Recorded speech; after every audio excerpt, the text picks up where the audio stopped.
အားလုံးမင်္ဂလာပါပို့လာမင်းအချက်မြေကုမ္ပဏီကကြိုဆိုပါရစေကျွန်တော်ကိုထွန်းနိုင်ပါဒီနေ့မှာတော့ပုံစံ105 106အကြောင်းကိုရှင်းပြပြောပြပေးသွားမှာဖြစ်ပါတယ်ခင်ဗျာ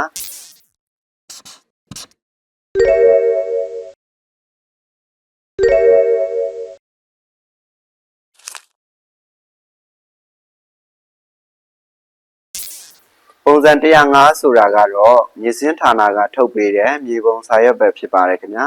အဲ့ဒီစာရွက်မှာဆိုရင်မြေကွက်ရဲ့ဒီနေရာအသေးစိတ်မြေမျိုးစားအခြေဝန်းနဲ့ပိုင်ရှင်အမည်အသေးစိတ်ကိုရေးပေးထားပါတယ်ခင်ဗျာပုံစံ106ကတော့မြေယာစွန်းမှတ်တမ်းမှတ်ဖြစ်ပါတယ်ခင်ဗျာ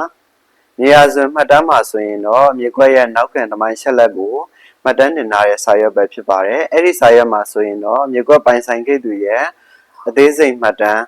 မြေကွက်လွှဲပြောင်းမှုမှတ်တမ်းတွေပြီးတော့ပိုင်ဆိုင်မှုအခြေအနေတွေကိုဖော်ပြထားတဲ့စာရွက်ပဲဖြစ်ပါတယ်ပုံစံ105 106ကတော့မြေရောင်းဝယ်ပြုလုပ်မှု